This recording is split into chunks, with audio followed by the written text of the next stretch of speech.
My name's James Knight and welcome to Shenzhen in China. Today, as you can see, it's a little bit of a miserable, cold, rainy day here in Shenzhen. And recently, there's been some outbreaks all over China of COVID-19. And this has led to some restrictions being put into place again in Shenzhen.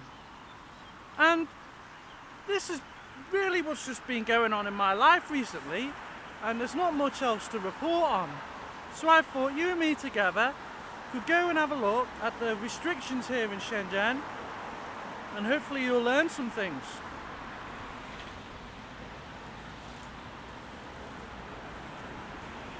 So just behind me here is a mall, and to get into any public buildings in Shenzhen, and even to get into some neighbourhoods, you have to show a health QR code on your mobile phone. And once you show your health QR code, if it's green, you're allowed to enter the building.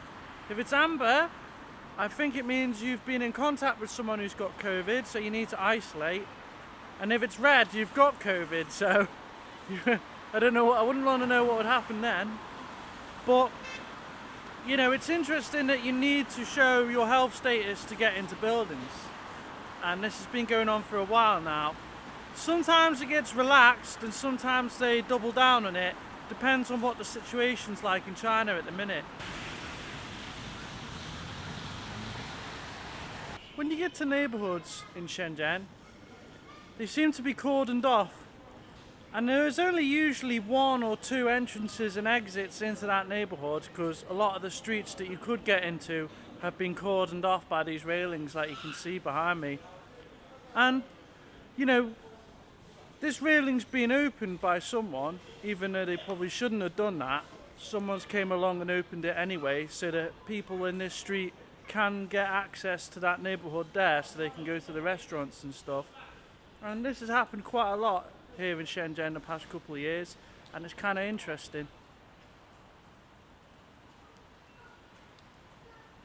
Also outside some buildings, they'll have these tables set up where security officers can sit there, and they'll have, you know, hand gel, hand wash, disinfectant, and you'll have to scan the QR code and show them your health code in order to be allowed into your apartment building. Every so often these flare-ups seem to happen in Shenzhen, and then the restrictions get put back into place again, and then, you know, when things get better they lift it. And I think Longgang was the place where a lot of the cases were detected, so I think in Longgang the situation is more serious and there's more measures there. Fortunately, in most of Shenzhen the measures are okay. We used to have to do a COVID test every 48 hours, and it was mandatory, and if you didn't do the test, your health code would turn amber, which meant that you couldn't get into any buildings and you couldn't get on public transport. And of course I want to be a good guest in China, so I've been trying very hard to follow the rules, and if people have been asking me to do things, then I've gone and done it. And I suggest anyone to do the same thing.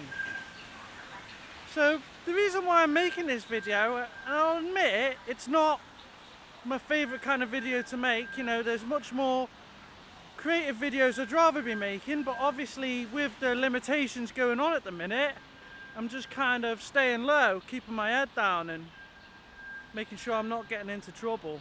So, you know, hopefully in a few weeks' time I can make some more interesting videos, but we'll have to wait and see. My videos are a reflection of what's going on in my life, so this is why I'm making this video, because this is what has been going on in my life, you know.